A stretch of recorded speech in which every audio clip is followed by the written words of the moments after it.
앉으셔서 하나님 말씀은 시편 40편입니다. 시편 40편 830쪽 정도 있습니다. 시편 40편 16절에서 17절까지 시편 40편 16절에서 17절 찾으셨으면 우리 함께 읽겠습니다. 무릇 주를 찾는 자는 다 주로 즐거워하고 기뻐하게 하시며 주의 구원을 사랑하는 자는 항상 말하기를 여호와는 광대하시다 하게 하소서. 나는 가난하고 궁핍하오나 주께서는 나를 생각하시오니 주는 나의 도움이시요 건지시는 자시라. 나의 하나님이여 지체하지 마소서. 아멘. 하나님의 풍성한 은혜와 긍휼이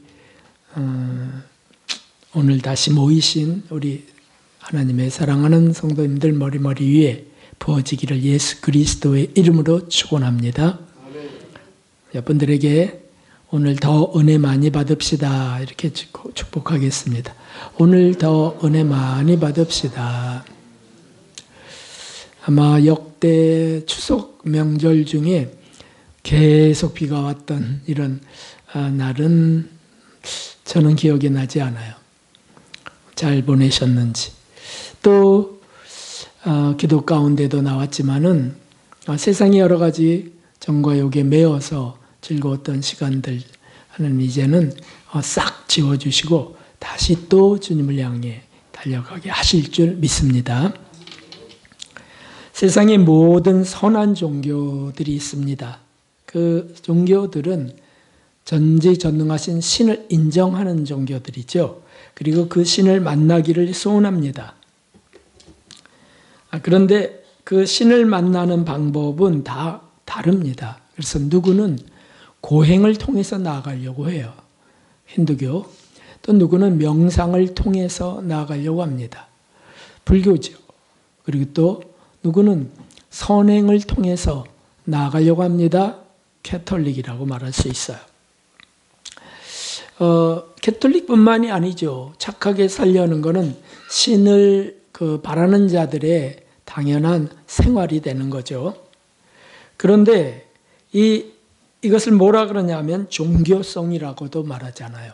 종교성이 강한 자일수록 몰입이 더 강합니다. 더 깊게 빠져든다는 뜻입니다. 공통점이 뭐냐면 뭔가 더 열심히 노력하고 추구해서 신께 다다르려 한다는 것입니다. 모든 종교들이 그래요. 그거는 인본주의 종교의 공통적인 특성이라고 말할 수 있습니다. 인간이 하나님을 향해 나아가는 거죠. 그래서 사실은 초등학문이라고 성경은 말하고 있고 몽학선생이라고 말하기도 해요. 어린아이들이 하나님을 찾아 나아갈 때에 그런 과정을 거친다 이런 말씀입니다. 그런데 놀랍게도 참 신이신 하나님 예수 그리스도를 믿는 기독교에서는 정말 충격적이게도 그와는 전혀 다른 방법을 갖는 겁니다. 이게 신을 만나는 방법인데 하나님이 친히 내려오시고 찾으시고 은혜를 베푸셔서 만나 주신다는 겁니다. 일반적으로 모든 종교들은 어떻게든지 내가 가서 하나님을 만난다. 착해져서 하나님을 만난다.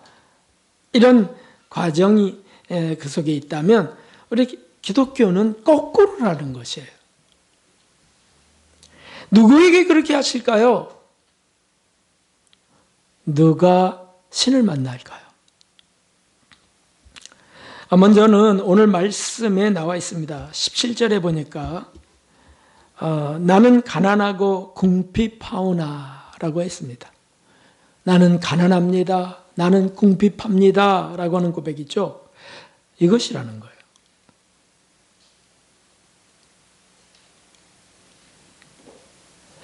가난함이라는 가난함. 신을 만나는 방법 첫 번째는 가난함입니다.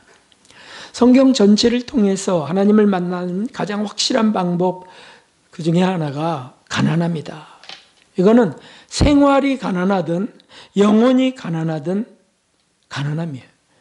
왜냐하면은 가난함 자체가 사실은 하나님의 시선을 끄는 요소가 되기 때문입니다. 왜 하나님은 가난함을 보실까요? 그것은 하나님이 사랑이시기 때문에 그렇습니다. 불쌍한 자에게 주목하시는 하나님이세요. 신구약 전체에서 하나님이 주목하신 사람들을 우리는 찾을 수 있는데 놀랍게도 그것은 다 잘 아시듯이 큰 부자나 사업가나 큰 업적을 남긴 사람이나 재능과 재주가 많았던 자들이 아니었습니다. 누구였습니까? 그냥 작고 가난한 자들이었어요. 과부를 찾아오시고요. 거지를 찾아오시고요. 불치병 환자나 소경, 또 귀머거리, 나환자, 버림받은 자들을 찾아오셨습니다. 왜냐하면 그들의 가난함을 주님은 긍휼히 보시는 까닭입니다. 구약에도 보면 쫓겨났습니다. 그 정실에게 후실이 쫓겨났어요. 그래서 광야로 던져져서 거기서 목말라 죽어가는 거죠. 하갈과 그의 아들. 그런데 그들의 그 처절한 목마름, 가난함을 하나님이 보셔서 찾아오세요. 그들에게 기적을 베푸시고 물동어리를 찾게 하시고 살려주세요. 참 이거는 잘 이해가 안 될 수도 있습니다. 그러나 하나님은 바로 사랑의 하나님, 긍휼의 하나님, 가난한 것을 도우시려는 하나님이시라고 하는 걸 우리가 믿는다면 이해가 될 수 있죠. 형제들에게 버림받아서 웅덩이에 빠졌다 팔려버린 요셉도 하나님이 그 나머지 형제들, 11명의 형제들이 아닌 그 한 자녀를 그렇게 보셨다는 것이에요. 그래서 그를 결국 세우시죠. 기아로 죽어가던 먹을 게 없어 죽어가던 사르밧, 이방 땅 사르밧의 과부와 그 아들 엘리야 선지자를 보내서 찾아가게 하세요. 그게 뭐가 그렇게 중요할까요? 이방인인데 말이죠. 주님은 그래요. 이방인이든 하나님의 백성들이든 상관없이 가난한 자에게 시선을 둘 수밖에 없는 속성을 가진 하나님이시라는 것이죠. 다윗이 가장 하나님의 집중적 시선을 받았던 때가 있습니다. 그것은 왕이 되었던 때가 아닙니다. 전쟁에서 승리해 나가던 승승장구하던 그때가 아니에요. 그때도 물론 돌봐주시긴 했지만은 정말 하나님의 그 사랑과 긍휼의 시선이 못 박혀 있던 때는 아들과 압살롬에게서 쫓겨나서 그의 반란을 통하여 도망치던 때였어요. 얼마나 그게 불쌍하고 가난한지 말이죠. 하나님의 긍휼이 일어날 수밖에 없습니다. 바로 오늘의 이 고백이 그겁니다. 나는 가난하고 궁핍하오나 주께서는 나를 생각하시오니. 바로 이거죠. 그때 나를 생각하시오니 주는 나의 도움이시오 건지시는 자시라. 그게 하나님을 하나님답게 하는 시간이거든요. 지체하지 마시옵소서. 우리가 예수님의 첫 교훈을 기억합니다. 예수님께서 기적을 가나에서도 베푸셨지만 예수님이 교훈을 시작하신 것은 산상에서였습니다. 그래서 그게 마태복음 5장부터 나와 있는 것 아니에요. 산상순. 그 첫 교훈의 첫 마디가 뭐였습니까? 잘 아시는 것처럼 심령이 가난한 자는 복이 있나니 천국이 저희 것이며 가난에 대해서 말씀하세요. 왜냐하면 하나님의 긍휼을 베푸시는 까닭이시죠. 이 긍휼이라는 단어는 제가 제일 좋아하는 단어인데 이 긍휼이라는 단어 라함이라고 하는 그 단어는 무조건적 사랑을 말합니다. 아버지의 자녀를 향한 무조건적, 어머니의 자녀를 향한 무조건적, 조건 없는 사랑을 말해요. 우리 인간에게 그렇게라도 이해시켜야만 해. 하나님의 그 사랑을 피조물이 어떻게 합니까? 그래서 부모에게 자녀 사랑하는 그런 것들을 주신 거죠. 하나님께서 자녀 삼으신 자들에게 부으시는 사랑, 그래서 그들을 구원하시려고, 천국으로 이끄시려고 독생자 외아들 예수님까지도 분신으로 만드셔서 사람으로 보내셔서 죽이신 것이죠. 이게 하나님의 사랑입니다. 신약에서 그 가난한 사람들이 곳곳에 소개되는데 삭개오도 가난했죠. 삭개오는 부자였습니다. 세리장. 그런데도 가난했어요. 그래서 어른인 그가 뽕나무 위에도 올라가서 예수님을 보고 싶어서 했던 것 아닙니까? 가난했다고요. 심령이 가난했습니다. 바디메오, 날 때부터 소경된 자는 말할 것도 없고요. 혈류병 여인 12해 동안이나 하혈하던 여인 말할 것도 없고요. 중풍병자 38년 된 말할 것도 없죠. 모두가 다 정말 가난하고 불쌍한 자들이었습니다. 그들을 우린 어떻게 하다가 저렇게 인생이 참 가엾구만 이라고 사람들 말하지만 아니요. 주님의 시선은 거기에 있다는 사실이에요. 나는 어떻게 내가 부자 되려 한 것 아니지만 땅이 올라서 부자가 됐고 어떻게 갑자기 이렇게 원치 않지만 그냥 부자가 됐어야 하는 사람들도 있습니다. 아파트가 갑자기 수십 배 뛰고 말이죠. 그런데도 가난한 사람들을 주님은 찾으십니다. 가난한 사람들이 무엇입니까? 그걸 자발적 가난이라고 해요. 자발적 가난을 택한 사람들은 하나님의 관심을 크게 받습니다. 소유를 버리려 하는 사람들, 그리고 재산이 많든 적든 작은 삶을 살려 하는 사람들, 그 검소한 삶이죠. 홀로 된 자들이나 또는 수도사들이나 또 청빈한 순례자들, 어디 가나 그저 나그네 외국인처럼 가난하게 살고 가난하게 먹으며 그런 사람들의 중심에 뭐가 있냐면 자신은 그저 작은 피조물일 뿐이라는 마음을 갖는 겁니다. 내가 무엇을 거창하게 하겠어요, 주님? 내 가진 거 이거요? 이거 다 내 것 아닙니다. 잠시 빌려주신 거잖아요. 주님 뜻에 사용해 주시옵소서. 이런 사람들을 주님은 찾으신다는 거죠.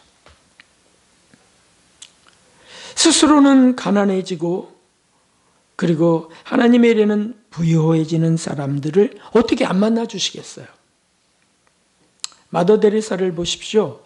그는 당시에 연간 수백만 달러의 후원금을 받았으리라 추측합니다. 왜냐하면 하는 일이 그러니까 말이죠. 그 재정을 공개하지 않으셨어요. 그래서 비난을 많이 받으셨지만 마더 데레사는 그냥 하나님의 뜻대로 하신 거예요. 그걸 뭘 세상에 공개하고 뭘 명세서를 낼 게 뭐 있냐. 그저 선한 손길을 통해 주신 거 선하게 사용하면 되지. 그래서 마더 데레사가 연간 수백만 달러, 글쎄요, 지금으로는 수백억이 되지 않았을까? 적어도 수십억은 넘었겠고요. 그 매년 들어오는 것들을 다 나눠주고 노벨 평화상을 받을 때 그때 그 평화상의 그 상금 있잖아요. 그것도 다 가난한 자들에게 주었어요. 불쌍한 자들에게, 나온 자들에게. 누가 또 차를 하나 아주 비싼 롤스로이스인가 그 차를 선물했대요. 참 고맙고 존경해서 주었겠죠. 팔아서 당장 또 가난한 이들에게 나누었습니다. 참 조지 뮬러랄지 이런 분들 말이죠. 그들은 부자였어요. 근데 그들 스스로는 가난한 자였다고요. 그러니까 주님이 볼 수밖에 없으세요. 그의 마음을. 더 베푸실 수밖에, 긍휼을 부으실 수밖에 없으세요. 가난은 하나님의 긍휼의 문을 놓고 하는 겁니다. 때때로 우리가 하나님이 은총이시죠. 가난해지는 기회를 허락하실 때가 있어요.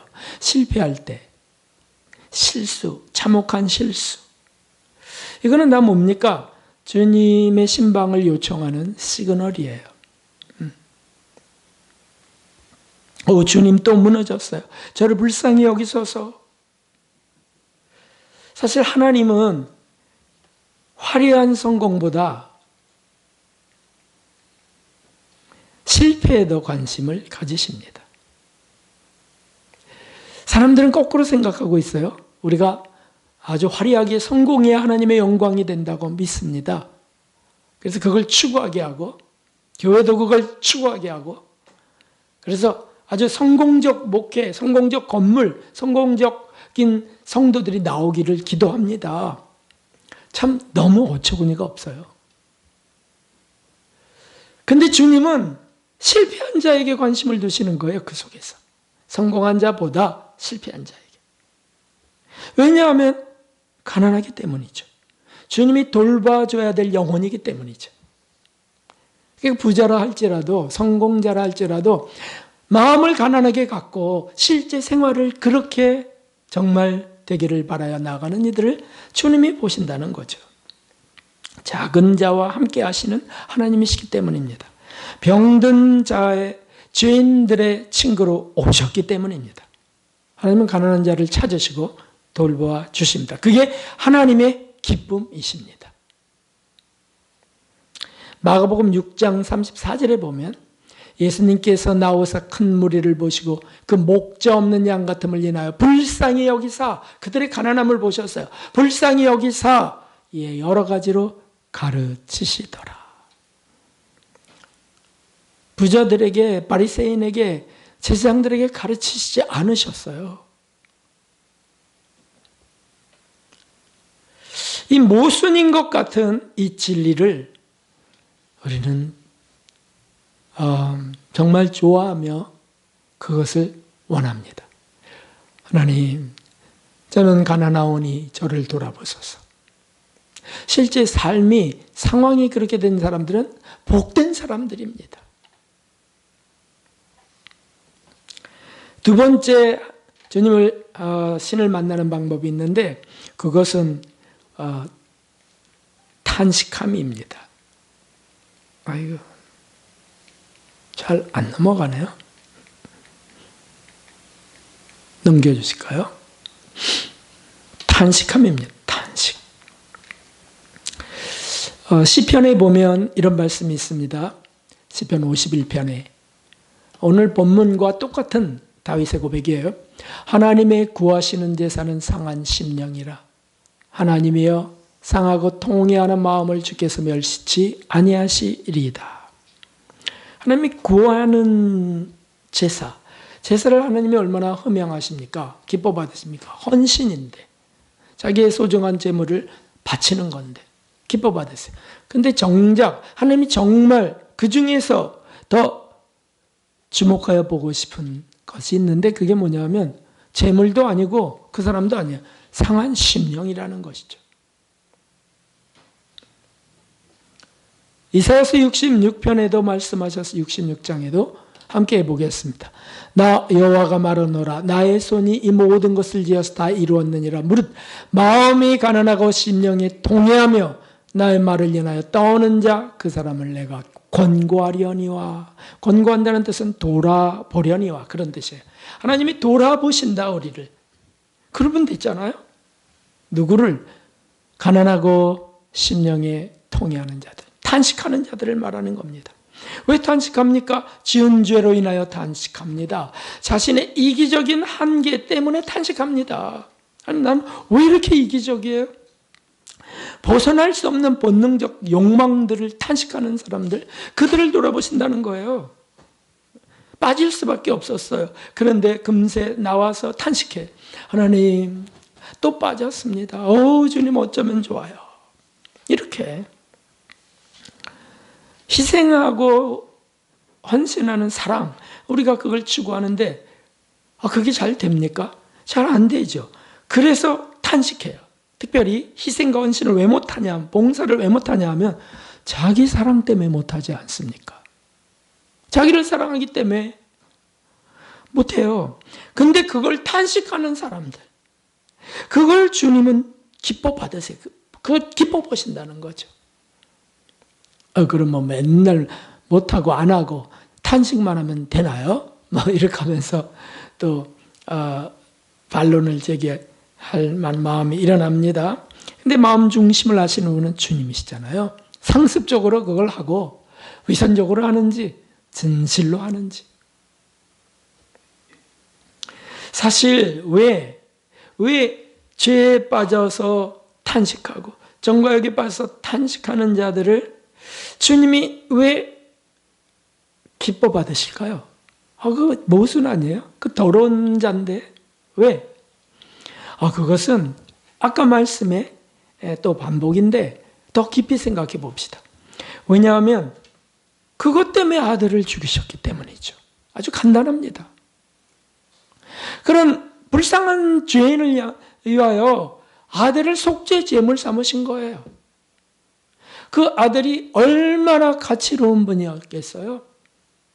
그 아들을 그래서 의지하고 그래서 찾는 이들을 어떻게 기뻐 받으시지 않으시겠어요? 그들이 누굽니까? 탄식하는 자들이라는 거죠. 요한일서 2장에 보면 이런 말씀이 있습니다. 만일 누가 죄를 범하면 아버지 앞에서 우리에게 대언자가 있으니 곧 의로우신 예수 그리스도시라. 저는 우리 죄를 위한 화목제물이니 우리만 위할 뿐 아니요 온 세상의 죄를 위하심이라. 아멘. 제물되어 죽으시려 오셨고 그 사역을 마치신 예수님이세요. 그 예수님이 불화한 우리를 하나님과 화목하게 하시는 분이세요. 왜 하나님과 불화합니까? 죄 때문입니다. 우리의 욕망 때문입니다. 근데 다시 화목하게 하시는 거예요. 그 예수님을 의지하는 자 어떻게 하나님이 기뻐하지 않으시겠어요? 죄를 탄식하면서 하나님 저를 건져주세요. 저를 용서해 주세요. 가슴을 치는 자 무엇보다 기뻐하신다고. 그러니까 아까 말씀드렸지만 다윗이 승승장구할 때나 또는 훌륭한 재판을 하고 나라를 부강케 하던 때 그때 하나님이 기뻐 정말 받으신 게 아니고 그가 탄식하며 통회하며 눈물로 침상을 적시던 그때 자신의 죄를 통렬하게 회개하며 그때 하나님이 기뻐 받으시는 겁니다. 온 세상의 죄를 위하심이라고 하신 것을 우리 기억해야 되겠어요. 그리스도인들만이 아니라는 뜻입니다. 그러니까 누군가 불쌍한 자, 너무 가난하고 정말 탄식하는 영혼, 하나님은 그를 이끌어내십니다.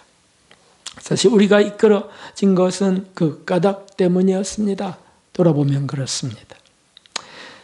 사울이라는 청년도 그렇게 탄식했습니다.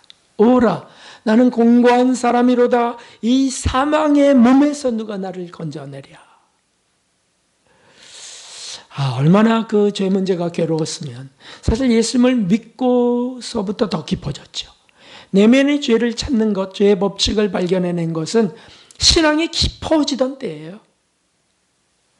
그가 탄식하며 어쩌면 좋습니까? 나는 선을 행하려 하는데 내 속에서는 왜 이 강력한 능력, 이 죄의 능력이 나를 사로잡는지. 하나님 어쩌면 좋습니까? 그가 사실 예수님을 모를 때는 무슨 죄 때문에 고민했겠어요. 바리새인 중에 바리새인이요. 율법의 의로는 흠이 없는 자였는데 말이죠. 근데 처절하게 자기가 죄인이라는 것, 자기 속에 그 죄성, 죄의 법칙이 존재한다는 것, 이거를 알고는 탄식하는 겁니다. 그러니 사실 예수님의 이름을 부르면서, 예수님의 이름 자체가 죄로부터 구원할 자라는 뜻이니까, 그러면서 자꾸 자비를 구하는 자에게 주님은 다가오실 수밖에 없는 거죠. 오라 나는 공고한 자로다. 이 사망 몸에서 누가 나를 건져내랴. 이 고백을 하고 그렇게 탄식하다가 어느 날 드디어 주께서 그거를 딱 뽑아주실 때, 제거하실 때 그런 고백을 할 수밖에 없으셨어요. 우리 주 예수 그리스도로 말미암아 하나님께 감사하리로다. 아멘. 예수님 밖에는 여기서 나를 건져낼 자가 없으시다는 고백이죠. 사실 예수님이 가장 존귀한 자리에 앉게 되는 순간은 우리가 죄로 인하여 탄식하며 정말 저를 구원해 주소서, 저를 버리지 마소서라고 아주 바닥까지 낮아진 그때예요. 그때 예수님이 존귀함을 받았어요. 바로 그것 때문에 내가 죽었노라. 그러니까 베드로를 보세요. 베드로가 정말 사랑의 예수님의 그 사랑을 아주 정말 그동안 받을 수 없던 그 사랑을 가득 받았던 때가 언제냐고요? 그게 사도 베드로가 예수님 3번 배반하고 나서 좌절하고 낙심하고 다시는 일어날 수 없을 것 같은 그때였잖아요. 다윗도 그때였고요. 그래서 예루살렘 성을 도망해서 겨우 목숨을 부지하던 그때. 그 참 체면이고 뭐고 얼마나 무너졌겠어요. 얼마나 처참했겠어요. 그때 주님이 돌이키신다는 거예요. 그러니 통렬한 회개만큼 주님이 우리를 찾아오시는 때가 어디 있겠습니까? 진실한 탄식의 그 시간만큼 주님이 가까이 오시는 때가 언제겠습니까? 열심을 내던 때, 아주 성공적인 때, 뭔가 하는 일들이 업적을 이룰 때 하나님의 영광이라고 엄청 기뻐하지만 그게 얼마나 하나님 앞에서, 그 전능하신 그분 앞에서 얼마나 큰 가치가 될까? 우주를 만드신 분인데 말이죠. 사람들은 칭찬을 기대하면서 그렇게 가거든요. 그렇게 갈 때 아주 또 감사 기도할 때 얼마나 뜨거운 기도를 올립니까? 충만한 기도를. 하나님이 이렇게 부어주셨어요. 할렐루야! 하면서. 그런 교회는 또 얼마나 우렁찹니까? 그래서 아주 자랑스러워서 더 칭찬을 받고 싶어서 우리가 어떻게 하나님 일을 할 수 있겠습니까? 더 이렇게 나가는 겁니다.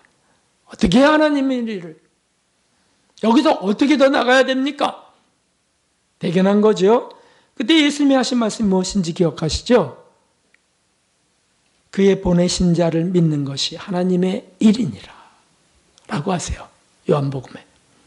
어떻게 해야 하나님의 일을? 이렇게 할 때 그의 보내신 자, 나를 믿는 것이 하나님의 일이니라. 나를 믿는 게 뭔데요?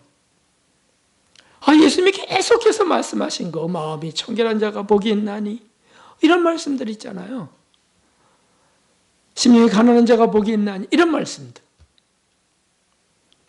그 예수님을 믿어서 그 길을 가는 자들, 그게 하나님의 일이다.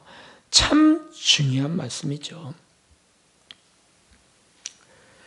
잔느 기용도 그런 말씀을 하셨는데, 사람들은 죽어야 할 자 안에서 시간을 헛되이 보냅니다. 여기에는 하나님을 모르는 백성은 말할 것도 없고요. 자랑스러운 사람들 다 여기에 포함되고요. 예수님을 믿어도 자아중심적인 신앙생활을 하는 사람들 포함입니다. 그래서 그들은 똑같이 얘기하는 거예요. 어떻게 하나님의 일을 할 수 있겠습니까? 그런데 시간을 헛되이 보낸다는 거죠. 그들은 결코 하나님만으로 충만한 상태를 누리지 못한다라고 했어요. 하나님만으로 충만한 상태라는 건 그야말로 진정한 성령 충만이요. 조건 없이, 내가 받은 모든 것 없이 가난한 상태에서라도 충만한 것을 말해요. 죄를 짓고 처참해진, 비참하게 무너진 그곳에서도 충만한 상태를 경험하는데 그거는 사죄 은총을 경험할 때 아니겠어요? 용서받을 때. 자신의 한계를 보는 자, 그것 때문에 탄식하는 자, 죄와 자아를 보면서 탄식하는 자, 자기의 못된 성격을 정말 비참하게 생각하며 탄식하는 자, 할 수 없는 사랑 앞에 그저 넘어져 탄식하는 자, 그들은 진실로 하나님을 볼 것입니다. 하나님이 찾아오시기 때문입니다. 그게 하나님의 사랑이시기 때문이죠. 그리고 세 번째가 있는데 그것은 16절에 나온 바로 사모함입니다. 16절을 보면 이렇게 되어 있습니다. 무릇 주를 찾는 자는 다 주로 즐거워하고 기뻐하게 하시며, 이게 무슨 뜻이냐면 하나님이 주를 찾는 자에게는 이렇게 하신다. 주만으로, 하나님만으로 즐거워하고 기뻐하게 하시는 분이 누구냐? 하나님이시다. 어떤 사람에게? 찾는 자들에게. 무릇 주를 찾는 자. 사실 하나님의 거룩하심, 하나님의 그 어미하심을 사람들은 두려워할 수밖에 없죠. 그런데도 그 하나님의 거룩하심 속에는 하나님의 그 무흠하심, 그럼에도 우리에게 다가오시는 하나님이심을 그걸 말하는 거예요. 그걸 사모하는 거죠. 가득한 사랑과 긍휼의 하나님을 사모하는 이들, 그들을 참으로 복된 사람들입니다. 그들은 반드시 하나님을 만납니다. 하나님이 찾아오시기 때문이죠. 잠언 8장 17절의 말씀입니다. 나를 사랑하는 자들이 나의 사랑을 입으며 나를 간절히 찾는 자가 나를 만날 것이니라. 아멘. 간절히 찾는 자들. 이 사모함은 사실은 뭐 누구에겐 주시고 누구에게 안 주시는 그 불공평이에요? 아닙니다. 사실은 다 주시는 것이에요. 우리 인간의 영혼 속에 심어 놓으신 그리움이에요. 그리움. 이걸 종교성이라고도 말하는데 사람들은 그렇게 이제 이해하려 하는 거예요. 종교성. 그건 인본적인 표현이요. 지식일 뿐입니다. 그래서 종교성을 가졌기 때문에 다른 종교에도 빠져드는 존재잖아요. 그런데 다른 종교에 빠졌어도 진실하게 그 그리움을 갖는 자, 신에 대한 사모함을 갖는 자들은 그 속에서 뽑아내세요. 참 신이신 하나님을 찾게 하시고요. 주님은 그를 찾아가세요. 불교에서도 나오는 사람들이 있는 것, 교회로 오시는 사람들이 있는 것이 그 까닭이죠. 하나님을 향한 그리움, 사모함은요, 가난함과 탄식함 속에서 부르짖는, 찾는 것을 말해요. 하나님, 저는 어떻게 해야 됩니까? 나는 공고합니다. 주님 저를 불쌍히 여기소서. 이런 사람들을 찾아가시는 거예요. 선다싱이 그렇게 찾았잖아요. 너무 괴로워서 그냥 이제 죽을 것이다. 나는 3일 금식 뒤에도 안 나타나 주시면 나 죽을 것이다. 이렇게 3일 금식 끝에 죽으러 나가던 그에게 찾아오신 분이 예수님이셨어요. 환한 빛으로 그 사울에게 찾아오셨던 것처럼. 그래 그 삶이 완전히 뒤바뀌게 되고 그 참 신이신 예수님 하나님을 향한 삶 일생을 찾아가다가 그렇게 죽는 거 아닙니까?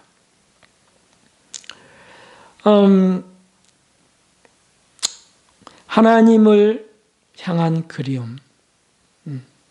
인간의 것이 아닌 거죠. 하나님이 심어 놓으신 거예요.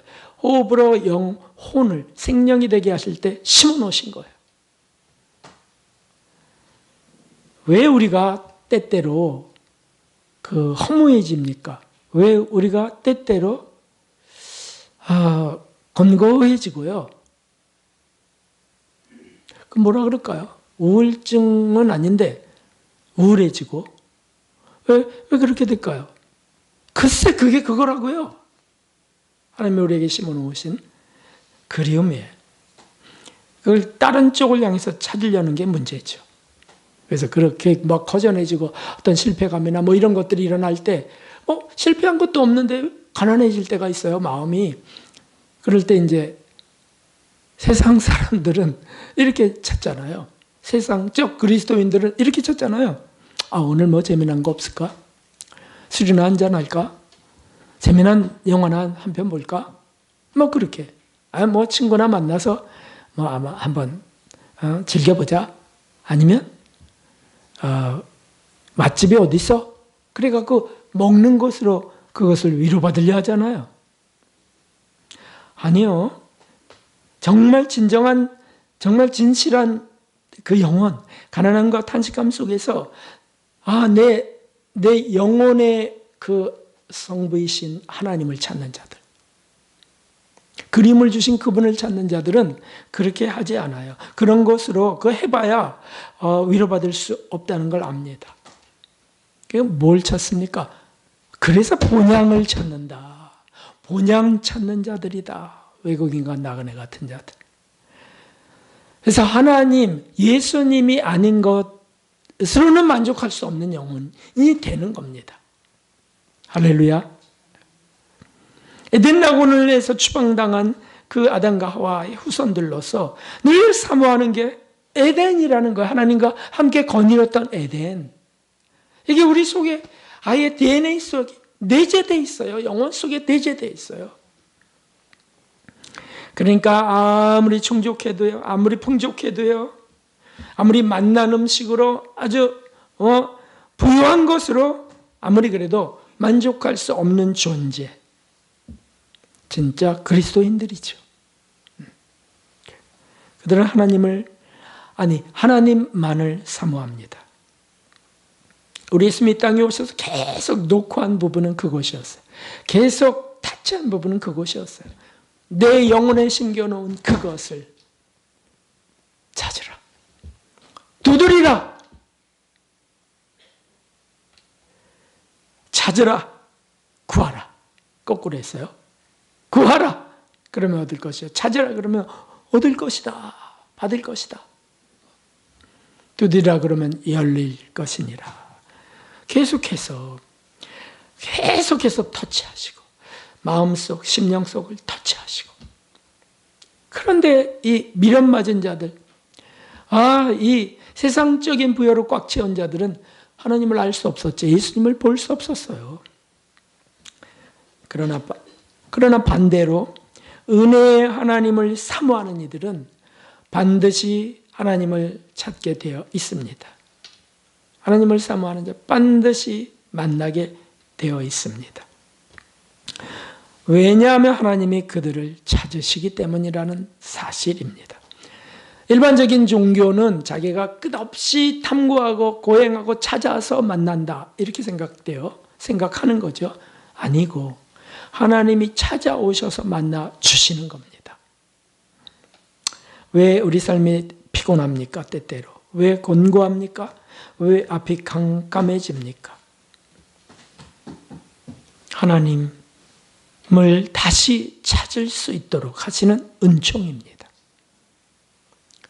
예전에 안 그랬는데 요새는 정말 소망도 없고요. 뭐 미래도 없어요. 이렇게 말하고 싶은 때가 있잖아요. 그때가 진짜 하나님이 지금 놓고 하시는 때인데 그걸 못 들으면, 눈치 못 채면 정말 불쌍한 자가 되는 거죠. 주님이 우리를 두드리십니다. 그리고 말씀하십니다. 나와 함께 들러가자. 너 지금까지 딴 곳에 있어서 그저 일에 바빴어. 아니고 나와 함께 들러가자. 그리고 나의 포도원으로 함께 가자. 라고 하십니다. 우리 그렇게 명절 동안 어수선하고 부산했던 시간들과 또 여러 가지 음식들로 채웠던, 육은 만족할지 모르나 영혼은 또 공고해진 것 있다면 그거 끝내시려고 하시는 겁니다. 이제 다시 하나님을 찾아가시는 저와 여러분 되기를 바랍니다. 그래서 가난함. 원컨대 자발적 가난을 찾으십시다. 자발적 가난. 내가 갖고 있는 건 내 것 아닙니다. 두 번째는 탄식하십시다. 탄식. 자꾸 탄식해요. 하나님 저를 불쌍히 여기소서. 하나님 저를 긍휼히 보소서. 탄식. 탄식하고 가난하다고 인정하는 영혼은 뻣뻣이 고개 들 수 없잖아요. 네? 누가 무시하면 맞아요 주님. 이렇게 되는 것, 그렇게 점점 되어가게 하는 거죠.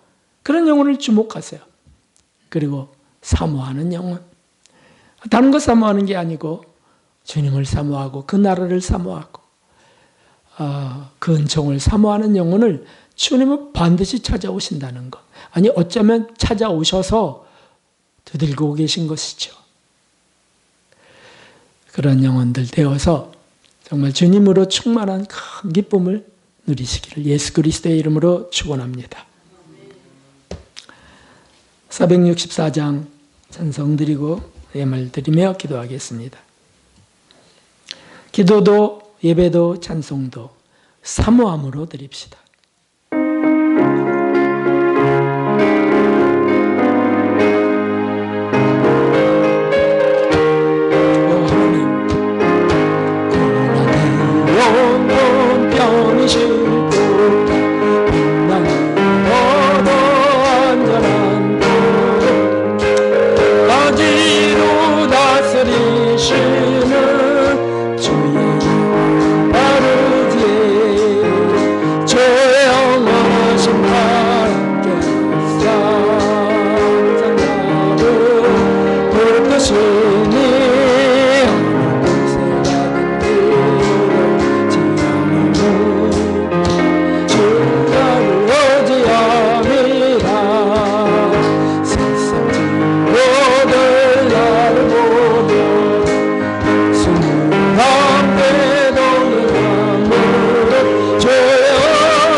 주님 한번 부르고 기도하겠습니다. 주님 하나님 아버지, 저는 가난합니다. 저는 참으로 곤고합니다. 탄식합니다. 오직 주님의 은혜요 하나님만을 사랑하고 주시옵소서. 아버지요, 아무리 세상에 즐거움이 있다 할지, 아무리 주님이요 하나님이요 나를 사랑하사 놀라운 일을 이루신다 할지, 하나님 저는 그러한 것을 주목하고 하나님 오직 주시는 하나님을 주목하고 오히려 주님이여 더 비참해지고 실패하고 오히려 더 주님을 바라보고 하나님 주님 인도해 주시옵소서. 오직 주님과만 동행케 하여 주시고 하나님이여 주님이 이들로 가자 할 때 포도원으로 가자 주님의 포도원으로 가자 그리로만 가게 하여 주시고 하나님이여 하나님이여 주소서 하나님 여러 가지 것들을 묻혔던 것들을 덜어내며 또 주님을 향해 나와 아버지여 이끌어 주시고 돌보아 주시옵소서 하나님 주님 불쌍히 여겨주시고 하나님의 하나님 정말로 나자니 사랑 주님 만나 주시옵소서.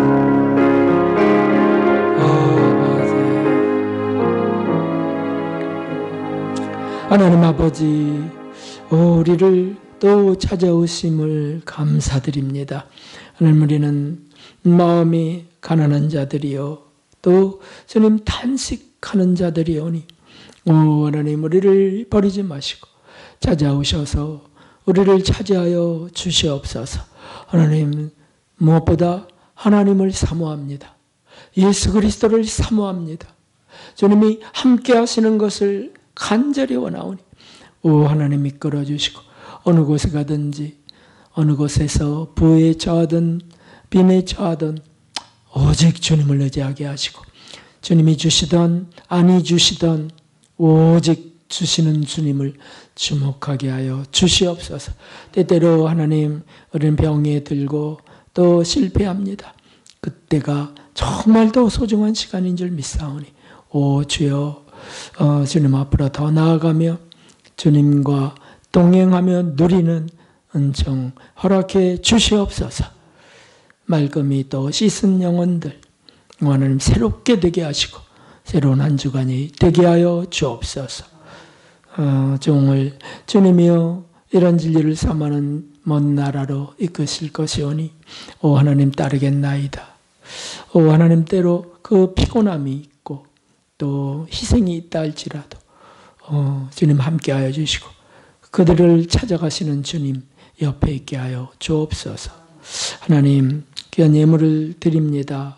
주님 받아주시고 그 사모함에 주님 만나 주시옵소서. 예수 그리스도의 이름으로 기도하옵나이다. 아멘. 감사합니다. 우리 여러분들 여호와 샬롬 인사하겠습니다. 여호와 샬롬. 감사합니다.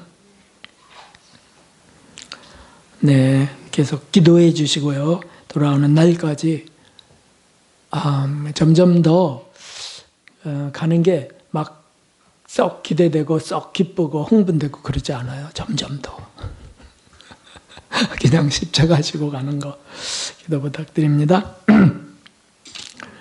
양재의 집 잘 발표해 주시고요. 또 참여하셔도 작은 자들을 사랑하는 것 주님 기뻐하시는 기억하시면 되겠습니다. 네, 우리 교회 어려운 분들 계십니다. 육으로 영으로 기도 계속해 주시기 바랍니다. 계시록 사경회가 있습니다. 기도하시고 또 참여하시면 되겠습니다. 이제 일어나셔서 이제 두 분이 교회를 돌보실 터인데 목사님, 전도사님 그 주님 주신 영적 권위를 인정하시고 그리고 겸손히 우리 교회는 다 그렇게 하세요. 겸손히 따르시면 되겠습니다. 참으로 감사합니다. 일어나셔서 주기도 드리시고 축도로 마치겠습니다. 하늘에 계신 우리 아버지시여 이름이 거룩히 여김을 받으시오며 나라가 임하옵시며 뜻이 하늘에서 이루어진 것 같이 땅에서도 이루어지이다. 오늘날 우리에게 일용할 양식을 주옵시고 우리가 우리에게 죄 지은 자를 사하여 준 것 같이 우리의 죄를 사하여 주옵시고 우리를 시험에 들게 하지 마옵시며 다만 악에서 구하옵소서. 그 나라와 권세와 영광이 아버지께 영원히 있사옵나이다. 아멘.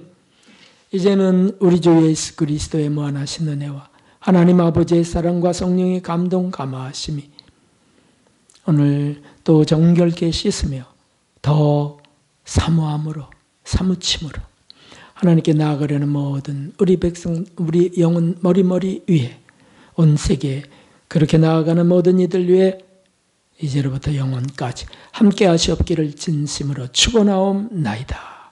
아멘.